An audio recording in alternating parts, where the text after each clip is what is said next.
So Tesla's doing fantastically. That was Tony, a Tesla stock bear who still has a $150 Tesla stock price target. With Tesla stock up a lot year to date, Tony's credibility is down. This is a screenshot from April. He was doing quite alright, number 695 out of 8,000 Wall Street analysts. But now Tony has fallen down to number 1,153. Ouch. Let's see what he has to say. We'll also go through some other analysts who were on TV just now.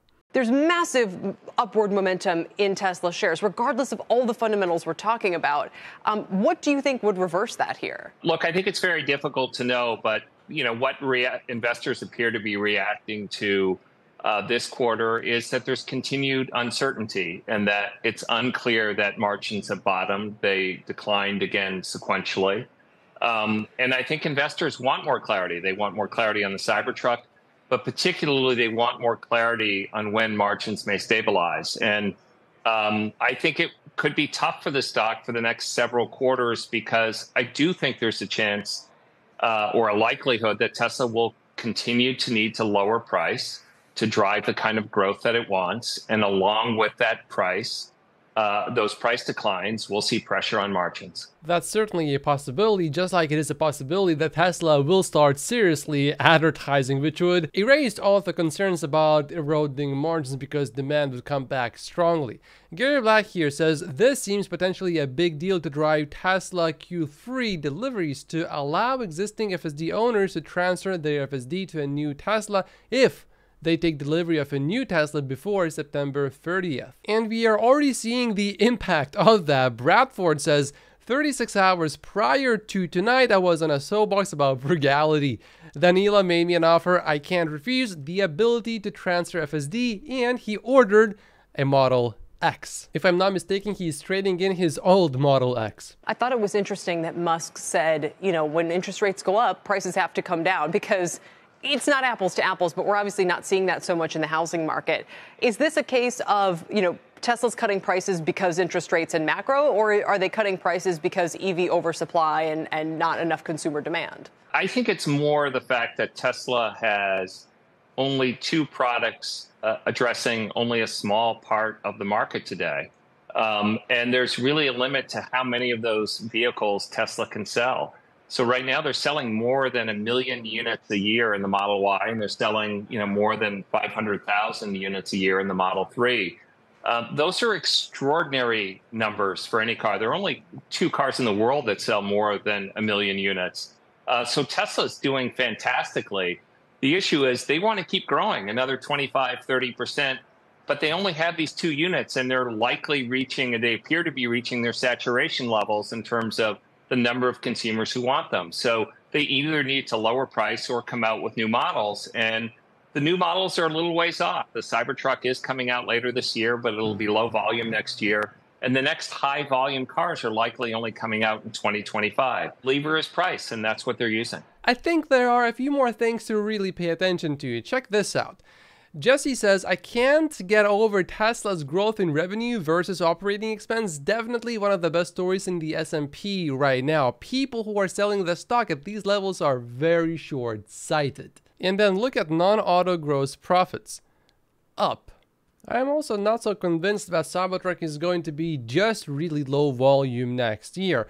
Wall Street currently expects 9,000 deliveries for the Cybertruck this year. This was from a few days ago, so maybe for this year the expectations would be a little bit lower, but I expect the expectations to be roughly the same still for 2024, which would be at 91,000, and then 160,000 only for 2025. I think Tesla is definitely going to beat that number. You just simply need to look at what happened to Model Y. The first year it was launched, 84,000 deliveries in 1 year, and then a year after that, in 2021, 405,000 deliveries. I think next year Tony is going to be surprised by the Cybertruck. Why do you think they didn't have more to say about Cybertruck in the call last night? Tesla's planning some kind of formal announcement, likely at the end of September or October. And so they like to sort of do an unveiling and a reveal then. I don't think they wanted to front run. I'm not sure they have a good sense on what availability will be. And also, I think pricing is going to be quite expensive. And so They want to tell the whole story, the capabilities of the vehicle and the initial price all at one time. I am really looking forward to the launch day of Cybertruck and to the day then Tesla will announce all the specs and pricing. There's a good chance that many people will be seriously surprised. By the way, keep in mind that there's a little bit more pressure for Tesla stock to go down because NASDAQ is rebalancing over the next 3 days, with most expected Friday at close. It's not a ginormous amount, but it could be enough to make Tesla move. So if you see something really weird going on with Tesla stock, that's probably because of rebalancing. And now Tony predicts what is going to happen to Tesla's gross profit margins. We think there's a chance that those numbers continue to go down. It depends on how quickly they can bring down their own costs, but also how quickly they'll need to lower price to drive volume. So we're modeling margins kind of flat to slightly down in the near term. And then it's really up to Tesla next year. They're going to do about 1.8 million units this year. If they want to grow to 2.4, we think they'll have to cut price and margins will go down. If they're content growing and only maybe selling 2 million units next year, then I think the margins can be flat to up. And either way, your price target is $150 a share. I would love to buy Tesla stock at $150. This year probably actually is going to be the first $100 billion revenue year for Tesla. And the Tesla Model Y is now the world's best-selling vehicle so far in 2023. So if we do have another opportunity to buy Tesla stock at $150, you know what I'm going to be doing. I'm going to be buying more Tesla stock. So the first thing that Gordon's going to say is about the margins. And Gordon, keep it short so we can have a nice discussion. Go ahead, Gordon, and let's hear your thoughts. The way the host talks about Gordon before Gordon even started speaking makes me think that the host does not think highly of Gordon. And really, that's well deserved. I think where the Bulls are dead wrong is in the auto industry, you had a temporary chip and supply chain issue where you had shortages in 2021 and 2022. We know that used cars are selling for more than new cars, right, which is an anomaly. And that allowed Tesla, who was willing to cut corners on chips, CNBC did a spread on this, to have artificially high margins. Now their margins are regressing back towards the mean. Their operating margins were 24% in the first quarter of 2022. They were 9.6% last night, down from 11.8% in Q1.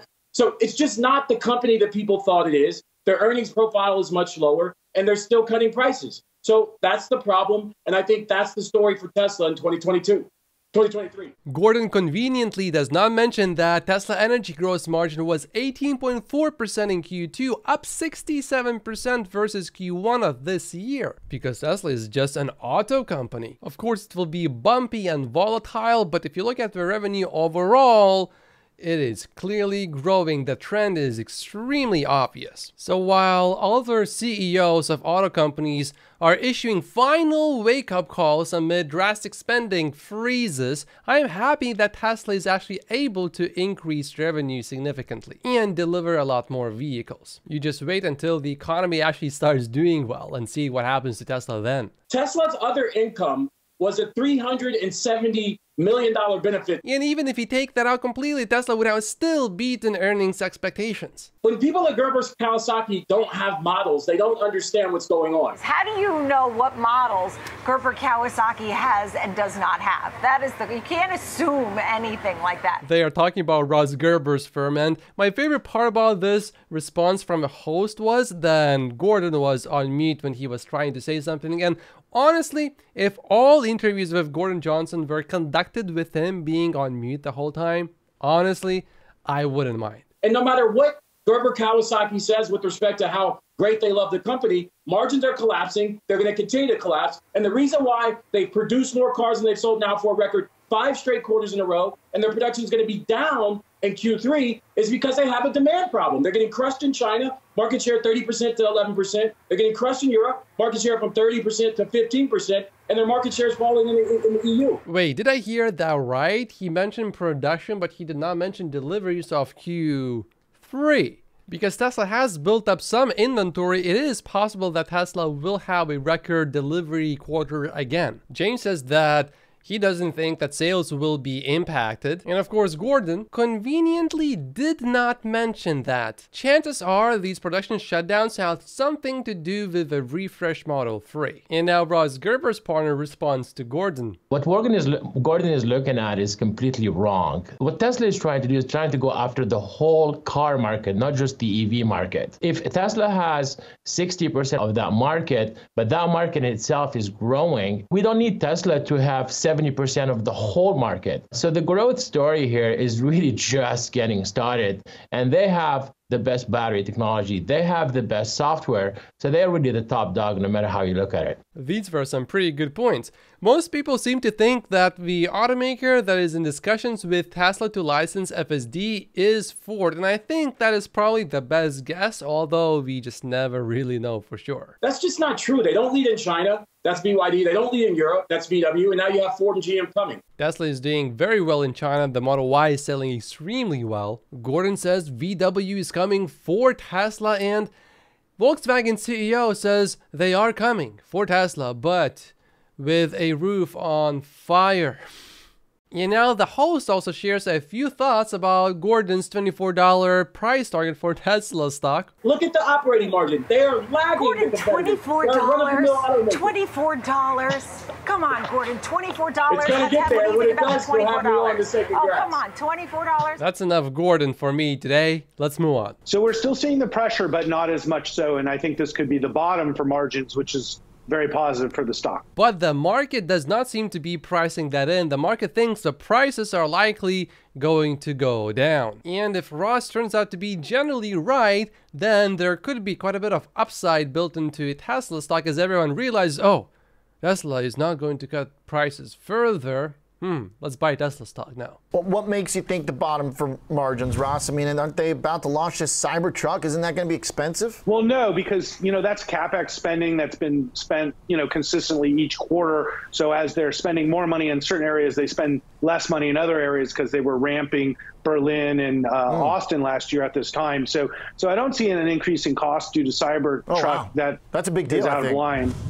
Yeah, but they operate this way. It's very methodical the way they invest in certain things at certain times and then in other things, so that it's not all lumpy. At the beginning of Tesla's history, it was a lot of investment up front, but I think now it's a very consistent investment. It's about $2 billion a quarter in CapEx they spend. And in the long term, I think it is quite likely that the Cybertruck is going to have the highest gross margin of any Tesla vehicle built so far. The operating margin for the whole company drops down to like 10%.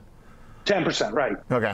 Which is a pretty big drop off from last year. Does it all come from the cuts to the prices, Ross? Is it entirely self-inflicted in your mind? I don't know if it's self-inflicted. I think that things have changed from last year in a lot of areas, and certainly interest rates being one of them, Elon's perception in the public being another one of them, along with just the fact there are competitors now that are maybe not like Tesla-like, but certainly, you do have competitors, whether it be Rivian, Polestar, or whatever. So that said, Tesla sold a record amount of cars, and they just had to do it at lower prices. But I don't think they have to continue to do this, because the price of a Tesla is now within reach for a large amount of consumers. And my belief is that they should use other levers to sell, like advertising and things that I think will have a much better return than just lowering prices. So I think we got that through to Elon, and I think that hopefully is what they'll do instead of adjusting prices down,